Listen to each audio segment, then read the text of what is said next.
Good evening and salutations, my Days of Our Lives fans. So, I got a question. How does everyone feel about Paulina so far? I hope I'm saying her name right. But how's everyone feel about her so far? Here's the thing about this woman is that she's like that I don't want to sit there and say that aunt, but that person that just, like, if you're at a family gathering or a social event, you just never know what's going to fly out this woman's mouth.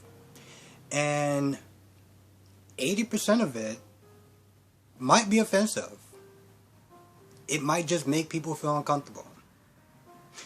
And I feel like that's who Paulette is so far. I know a lot of people were excited hearing her come, hearing I can't remember this, Jackie O'Hara's come to the show, and they were really excited and they were really interested to see what this woman can do and what kind of character she's gonna get into. And so far, this woman is rubbing me the wrong way.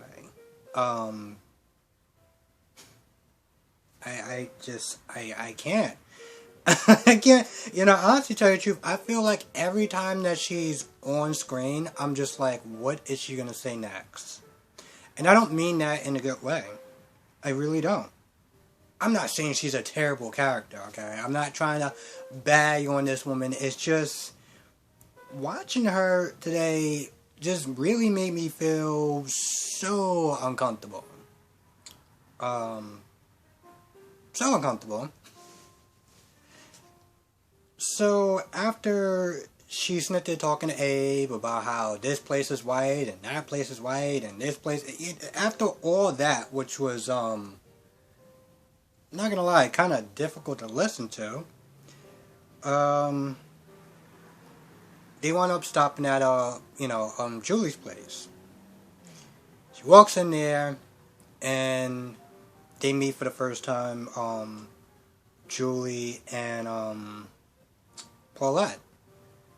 And I don't know how the conversation wound up getting started, but pretty much Paulina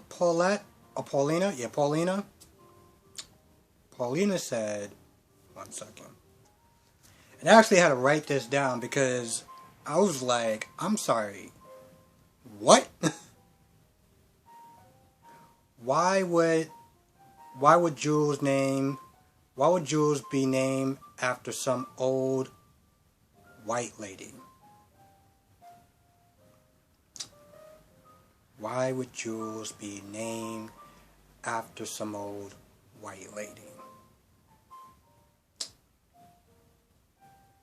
I don't even know what to say about that. Honestly, to tell you the truth, when I heard her say that, I was like, for some odd reason, I feel partially, like, honestly, to tell you the truth, in some sort of way, I was like, I feel partially offended.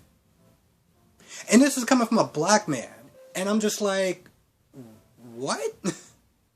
Now, the reason why I feel some sort of way about that is because if the roles were reversed, do I even have to finish that sentence?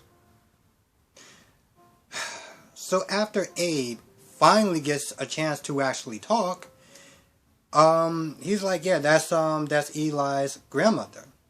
And now she's like, oh, I'm so sorry, I just kind of put my foot in my mouth or whatever. And they start talking and stuff like that and laughing it up. And then Eli comes in the room. And all kind of sitting down. And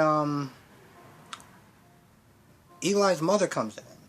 And Paulina is sitting there talking about her hair and, what she got, like what kind of conditioner she uses and stuff like that. And Julie comes in. And then Julie is about to sit there and touch, Eli's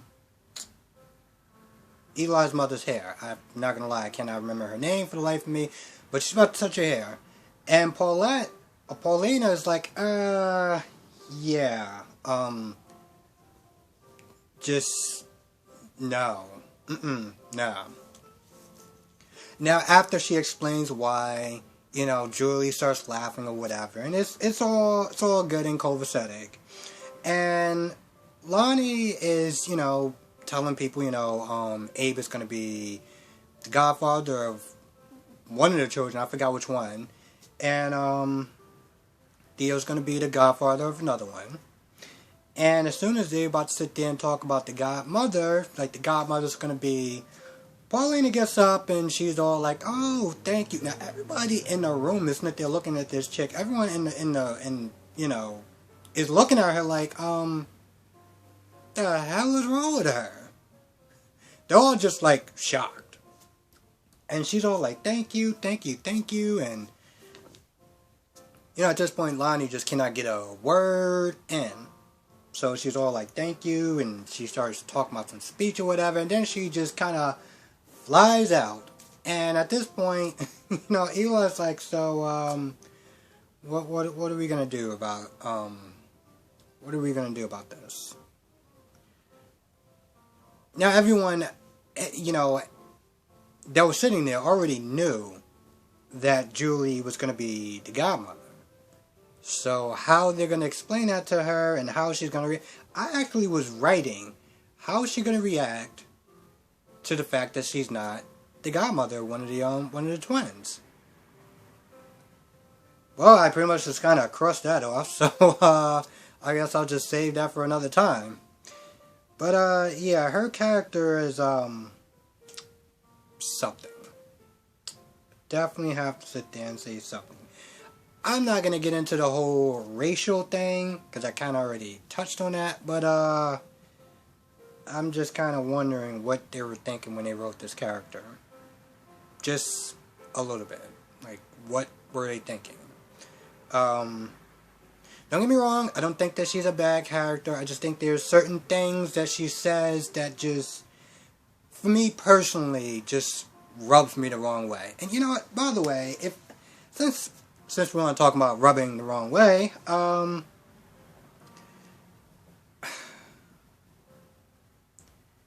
don't know about Eli's dad or Eli's uncle, but let's just sit there and say the roles reverse. And Eli's uncle was all over Lonnie. Can you imagine how creepy that would be? How uncomfortable that would make everyone else feel? But apparently, when she does it, it's somehow okay. And for me personally, I'm just like, that is all sorts of gross and just kind of uncomfortable. But the writers thought it was a good idea, so guess we're just gonna go with that.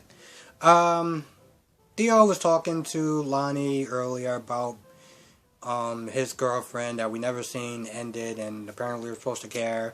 And honestly, tell you the truth, when I saw Theo at the door, coming in there, I was sitting there thinking, hopefully he actually does something more than just, be here. I felt like the last time when he was here, when he was on the show, well, he didn't really do anything. He was there, him and Claire kissed, and then he left. So, yeah.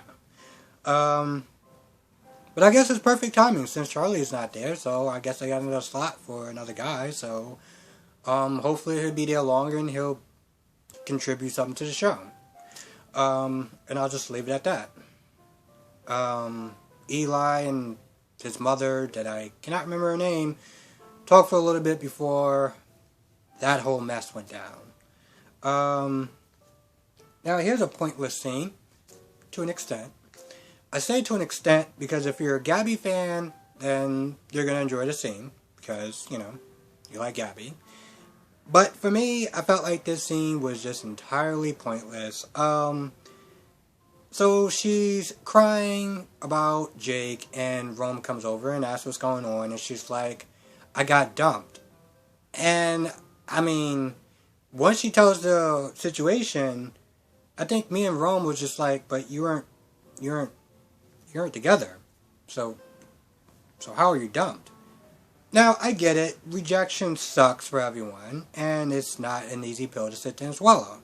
So, I get that. But then she starts trying to badmouth Kate. And Roman's like, yeah, that's my ex-wife. We're not doing that. You know? Here's the thing. I don't know. It's not so much I'm trying to take sides. It's just I don't know the history between Gabby and Kate and why they have so much animosity towards each other. Hell, at one point, I think Kate said that they were friends at one point, so I don't know what that issue is. But, anyway, she's crying about her failed relationship or failed attempt at a relationship with Jake, and, yeah, that's about it. And then at the end, she's like, fine, I accepted it, and that's about it. And then she walks off, and, yeah. Again, I'm not gonna lie, entirely pointless. And just for both of them.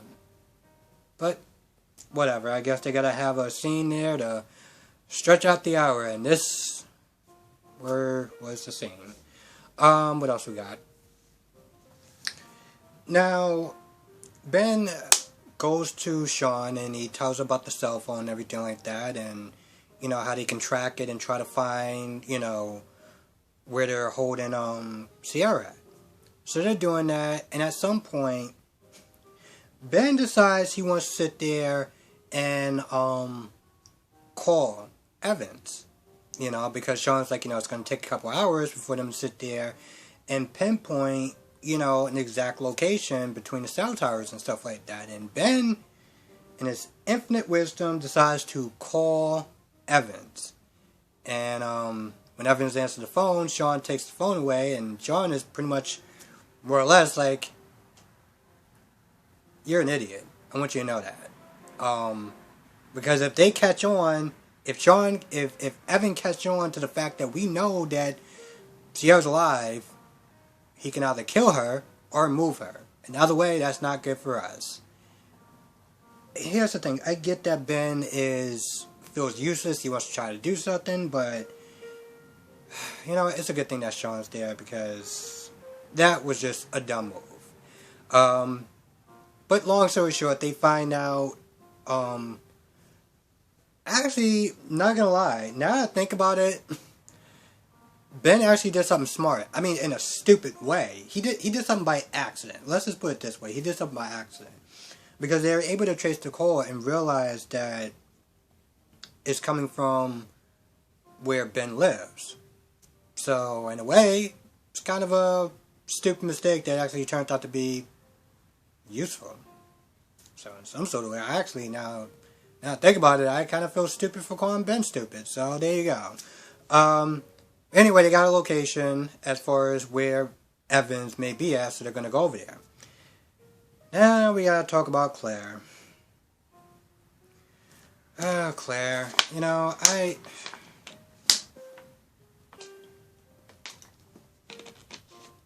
Listen, I get that they had a writer in this way to make this scene work, but, wow, Claire, you're a moron. So Evans is sitting there waiting for Ben to show up so he can kill him. And, Claire shows up. And they're talking for a little bit. And at some point, Evans is like, well, you know what, listen, he's not here. Because Claire's asking a lot of questions. Claire's like, so what are you doing here? Like the door's locked. The door's always locked. Like, why would you be in here for? And, you know, at this point, Evans is like, well, you know what, he's not here. Excuse me.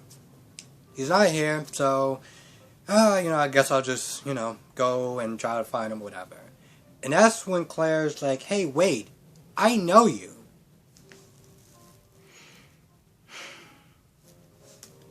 So at this point, Evans is like, well, since you know me, obviously, you can't go anywhere. I can't trust you, so you're gonna be my new hostage. And I knew that right away when he saw Claire. And so Evan's like, so where do you know me? And that's when Claire, like a lightning bulb. It just hits her like, oh crap.